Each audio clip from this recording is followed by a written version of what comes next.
नमो बुद्धाय।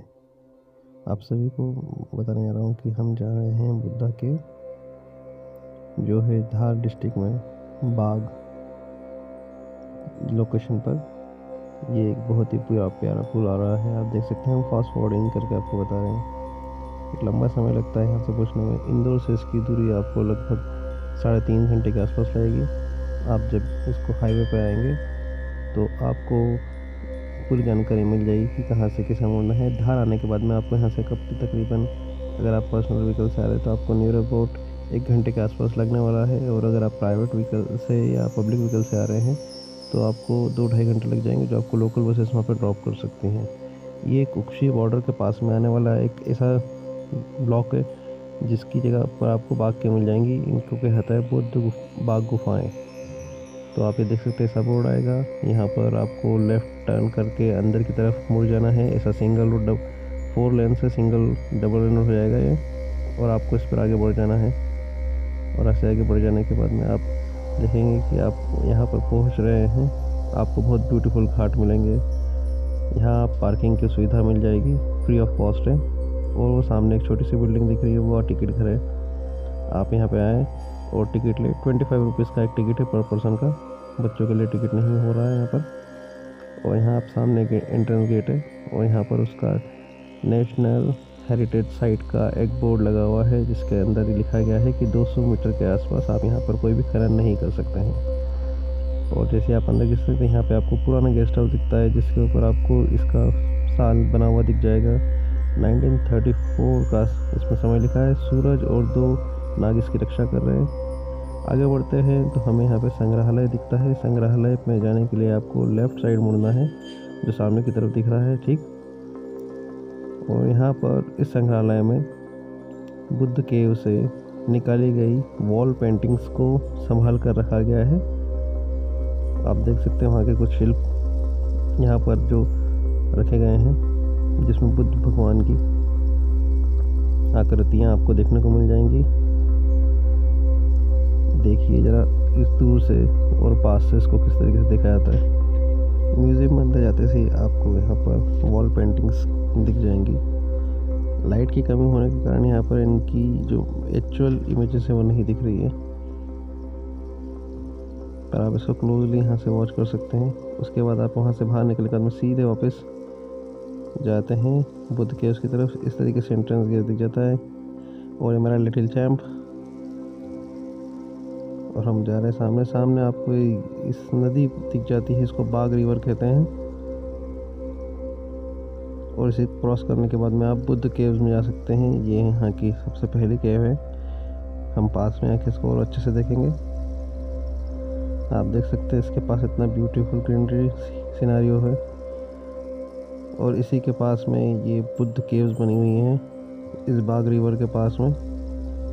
और ये आपका एक 360 व्यू मैंने आपको दिखा दिया है कि किस तरीके से यहाँ से आगे बढ़ेंगे हम हमारी पहली गुफा की तरफ। और ये हमारे छोटे नन्हे बालक बालिकाएं, और ये हम चढ़ रहे हैं पहली चढ़ाव से पहली गुफा की तरफ, जो सबसे बड़ी आपको दिख जाएगी।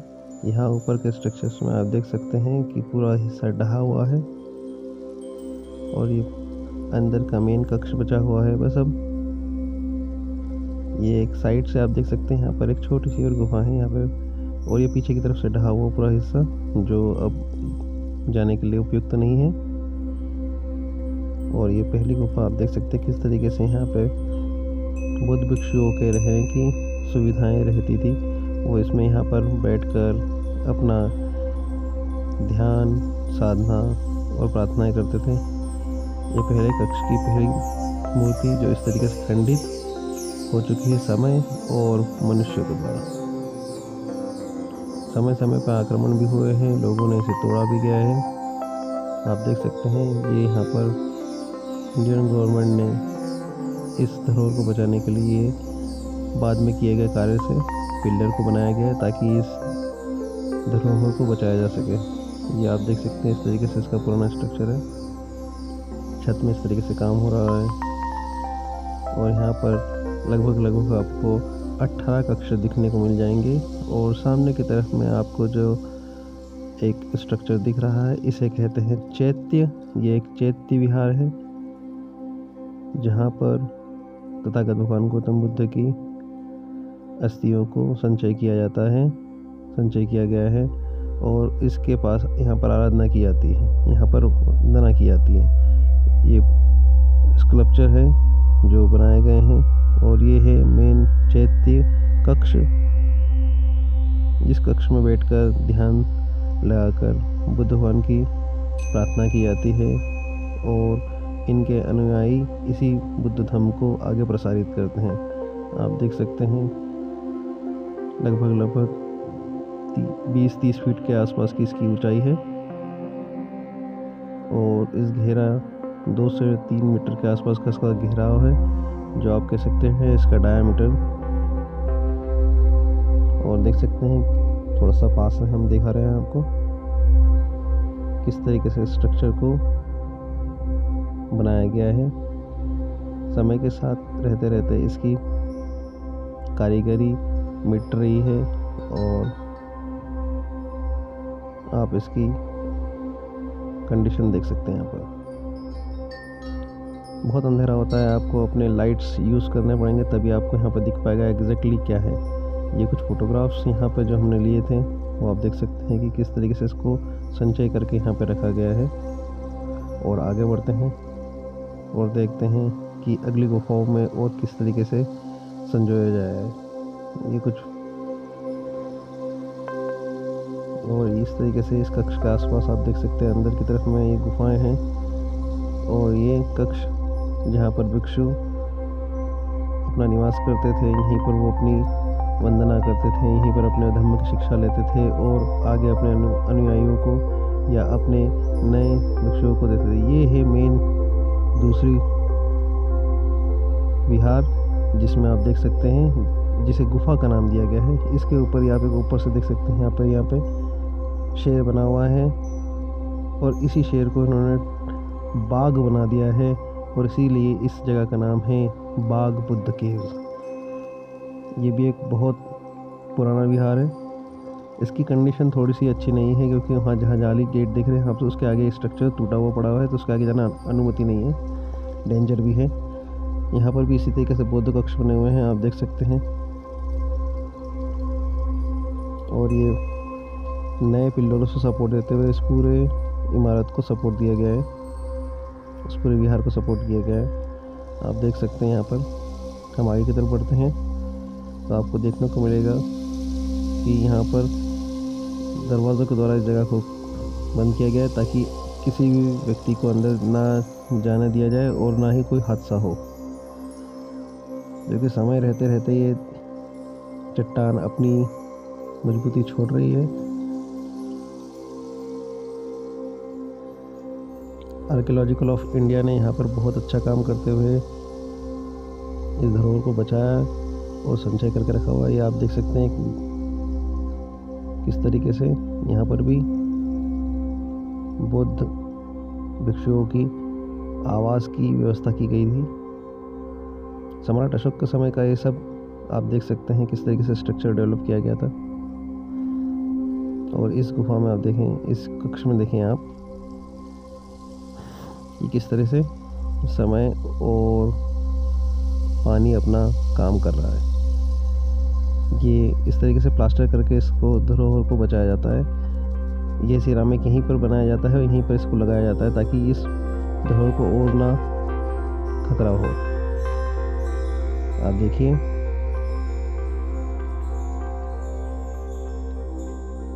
और इस कक्ष में आगे बढ़ने से इस जगह टूटी हुई जगह से आप देख सकते हैं कि अंदर एक बड़ा सा और कक्ष है जो इस कंडीशन में नहीं है कि कोई वहाँ पर जाए और उसको देख सके।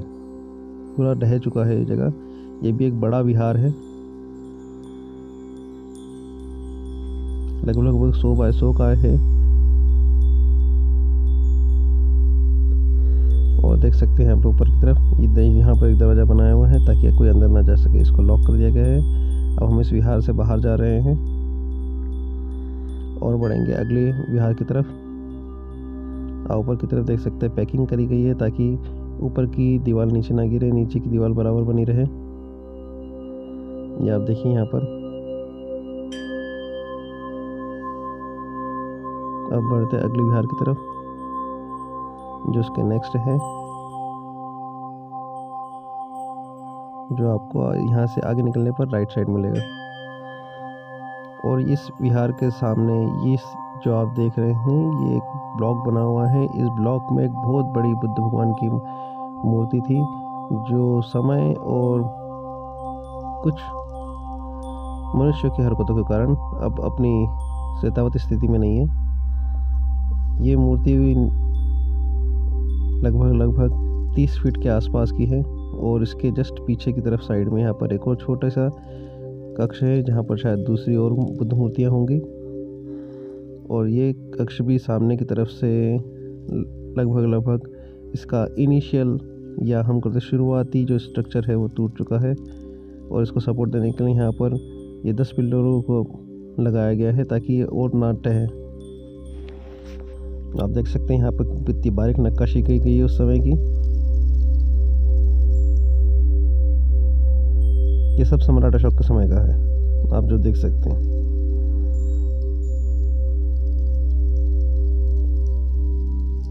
इस तरीके से सपोर्ट लगा गया है। अभी हम चलते हैं यहाँ पे। ये भी एक बहुत बड़ा विहार है, ये भी एक चैत्य विहार है।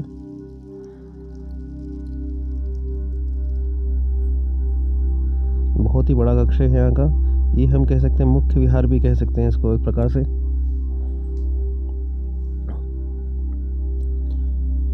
सब जगह पे पानी रिस रहा है। यहाँ पर आगे की तरफ में आप देखेंगे,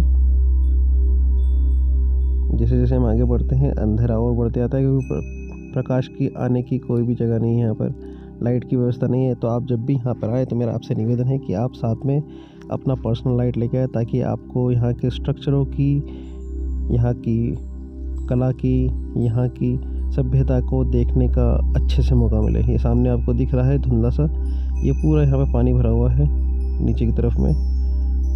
और हम देख रहे हैं अब अंदर की तरफ में, ये भी एक चैत्य है।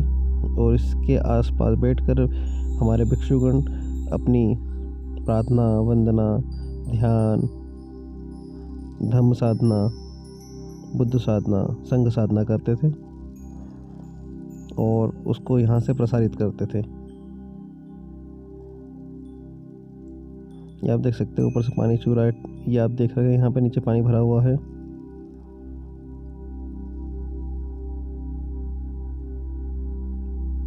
और यहाँ पे लगभग 18 से 20 कक्ष बने हुए हैं। और ये यहाँ की मेन मुख्य चित्रकारी है, जिसकी आपने एक झलक संग्रहालय में देखी थी।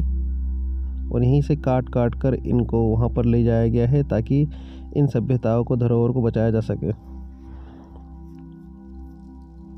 अब हम बढ़ रहे हैं आगे की तरफ।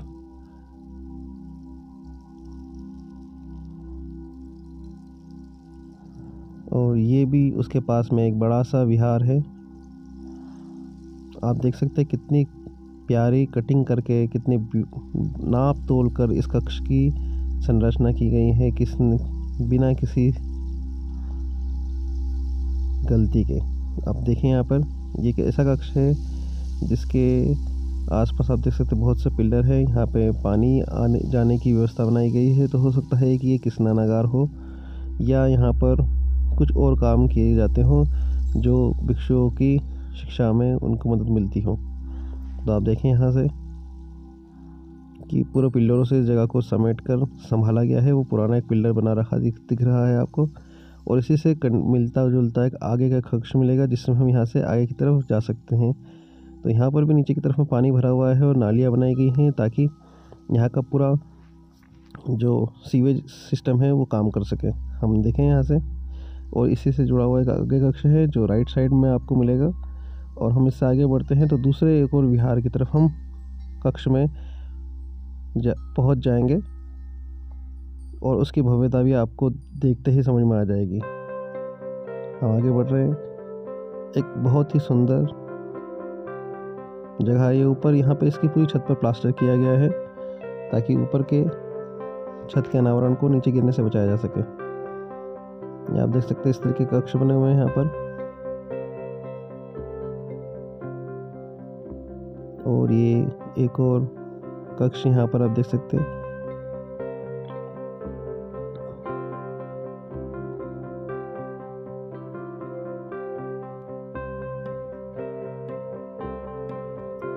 और हमारी नई जनरेशन जो इन जगहों को देखकर रोमांचित हो रही है। ये कितनी विशाल और अद्भुत जगह है। ये किस तरीके से हमारा कल्चर था और आज क्या हो गया है। अब यहाँ से हम जब आगे की तरफ बढ़ेंगे तो यहाँ की अंतिम गुफाएं आपको देखने को मिलेगी, लेकिन उससे पहले आप ये देखिए कि सीवरेज सिस्टम यहाँ पे बनाया गया था, जिससे यहाँ से पूरा पानी कलेक्ट होकर बाहर की तरफ निकले। हम आगे बढ़ते हैं यहाँ की अंतिम गुफा की तरफ, जिसे हम अंतिम विहार कह सकते हैं, जो इस जगह पे हमें देखने के लिए अलाउ किया गया है। इसकी भव्यता आप देखें, कितना विशाल जगह है, कितना बड़ा एरिया कवर किया गया है यहाँ पर, और इतनी पूरी ऊपर की जो चट्टानें हैं वो सब या स्ट्रक्चर है वो पूरा ढह चुका है। पिल्लरों का अवशेष आपको देखने को मिल जाएंगे। इतना बड़ा एक विहार यहाँ पर स्थित है। इन्हें लोकल में यहाँ गुफाएं कहते हैं। ये भी एक चैत्य विहार है। अंदर आपको मैं इसका चैत्य दिखाएंगे, और यहाँ पर भी लगभग 18 से 20 कक्ष बने हुए हैं टोटल दोनों तरफ मिला के, और सामने की तरफ 3 और 4 बने हुए हैं। और इसकी भव्यता आप देखें, ये किस तरीके से इस पूरे स्ट्रक्चर की इमारत को बनाया गया था। यहाँ पे लाइट थोड़ी सी अच्छी है, उजाला अच्छा आ रहा है, यहाँ पर प्रकाश ज़्यादा अच्छा है, तो हम यहाँ पर थोड़ा दूर से भी आपको चैत्य दिख सकता है। इस तरीके से कक्ष बने हुए हैं यहाँ पर दोनों तरफ। बहुत सारे लोकल लोग यहाँ पर आते हैं और इस जगहों को देखने का आनंद लेते हैं और यहाँ की सभ्यता को देखने का समझते हैं। और कुछ ऐसे ही लोग यहाँ पर आते हैं जिनको इस बारे में कुछ जानकारी नहीं होती और कहीं पर भी कुछ भी वो करने लगते हैं। कहीं में बाहर अभी मैंने देखा था कुछ लोग दीवारों पर लिख रहे थे, उनको डांट कर भगाया गया है। अब यहाँ पे इन महाशय को देखिए, इन्हें ये पता ही नहीं है कि ये क्या चीज़ है और इसके ऊपर बैठ के फ़ोटो खिंचवा रहे हैं। इन्हें बोला गया है कि ये चैत्य है, तो वो बोल रहे हैं कि ये मट्ठा बनाने की जगह है। तो अज्ञानता इस तरीके से फैली हुई है कि लोगों को पता ही नहीं कि ये हमारा एक कल्चर है जो किस तरीके से व्यवस्थित रूप से इतने विश्व में जगह जगह फैला हुआ है। तो आप भी आएँ तो इन जगहों की महत्व को समझें और उतना ही सम्मान इन्हें भी जितना सम्मान आपको चाहिए। देख सकते हैं इसकी भव्यता। मैं एक बार इसके आसपास आपको पूरा चक्कर लगा के दिखा देता हूँ कि किस तरीके से बना हुआ है।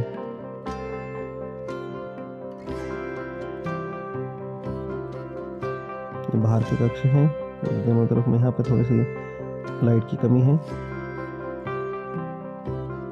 आर्कियोलॉजिकल सर्वे ऑफ इंडिया ने इस इमारत को बहुत अच्छे से संभाल के रखा है और कारीगरी करके पूरी इमारत को अच्छे से रीशेप्ड किया है ताकि यहाँ की भव्यता बनी रहे। अब यहाँ से हम बाहर निकल रहे हैं और आशा करता हूँ कि आपको ये जानकारी यहाँ पे जो दी गई है या देखने को मिल रही है वो आपके काम आए। आप जब भी यहाँ विज़िट करें तो 6 बजे से पहले आएँ और ऐसे समय में आए जहाँ पे आपको पर्याप्त उजाला मिले। So please like, comment and share this thing. Thank you. जय